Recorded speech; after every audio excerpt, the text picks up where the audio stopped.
Monsieur Polutélé. La parole est à Monsieur Jean Lassalle, non inscrit, pour 5 minutes, m'a-t-il promis.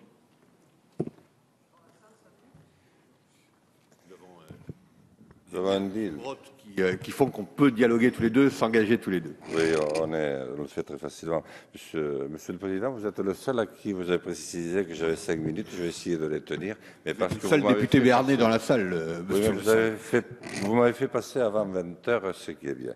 Bon, Monsieur le Président, Madame la Ministre, Monsieur le rapporteur, Madame, Mesdames et Messieurs, mes chers collègues, je crois que personne ne s'y trompe. Ce texte est un texte fondamental. Je pense qu'il intervient le premier quart de ce nouveau siècle, ce nouveau millénaire, très attendu.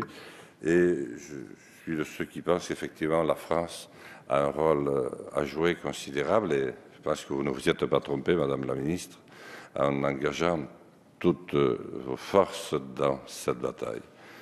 Je pense en effet que le pétrole a fait son temps. Bien sûr, il va durer, espérons-le. Mais comment savoir qu'il fatigue? Puis il est décidément trop source de guerre. Et ce n'est pas de ça dont on a besoin pour nos enfants. Bon, bien sûr qu'il faut le nucléaire, et c'est pour ça que, personnellement, j'apprécie le fait que vous fassiez sans inquiétude excessive, parce que tout le monde veut quand même se chauffer, veut pouvoir se déplacer, voilà. Mais je crois que le moment est venu précisément pour la France, parce que la France a souvent été novatrice, que la France a fait passer de grandes idées, qu'elle a inspiré. Je crois que le temps est venu de s'accrocher vraiment aux nouvelles possibilités. Je pense au soleil, dont on a vraiment, sur lequel on n'a pas beaucoup progressé. Beaucoup d'experts s'accordent à reconnaître qu'il a d'énormes possibilités. Je pense aux marais. Monsieur le Président, vous m'avez dit de faire court. J'avais prévu de me montrer un peu brillant sur le sujet, donc je passe très rapidement. Je crois que ça ne portera pas immédiatement ces résultats, mais si on convoque l'intelligence française, si on met les moyens, l'énergie dont ce peuple est capable, je crois que nous pouvons réussir. Et si nous réussissons, nous allons donner des idées à nos frangins européens et nous allons donner des idées au monde entier. Et à ce moment-là, c'est un grand projet d'éco-développement sur la planète pour rétablir du commerce équitable et durable, porteur de paix. Donc sur ce plan-là, je vous suis et je pense que c'est au niveau des enjeux auxquels nous avons à faire face. Je veux dire que, s'agissant de la conférence de Rio, bon, j'étais à celle de Lima, je pense qu'il ne faut pas laisser trop d'illusions encore à nos compatriotes parce que le monde n'est pas prêt. La France n'est pas prête. Je pense que nous allons faire beaucoup de déçus. Les Américains ne voient pas du tout la chose du tout comme nous. Ce serait bien la première fois d'ailleurs. Et puis les pays émergents non plus et la Chine n'en parlons pas. Donc je crois que nous ne sommes pas d'accord sur grand-chose à propos du réchauffement de la planète. Mais je voudrais dire à ceux qui parlent du réchauffement de la planète que malheureusement les malheurs humains n'ont pas attendu le réchauffement de la planète parce que tous ces pauvres hommes, ces pauvres femmes, ces corps humains que l'on reçoit sur nos rives depuis quelques années déjà d'une manière absolument inhumaine, pour l'instant ne sont pas touchés par le réchauffement de la planète. Alors j'imagine ce que ça sera s'ils le sont, mais on a déjà fait, malheureusement, hélas, on a déjà fait beaucoup de mal sans réchauffement de la planète.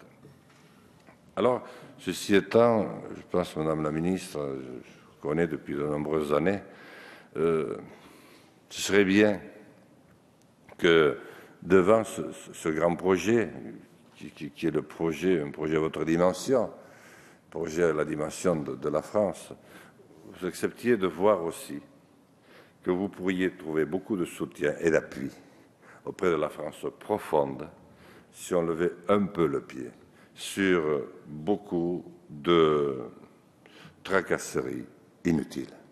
Parce que ce n'est pas chez nous que le climat se réchauffe, je vous l'assure. Alors,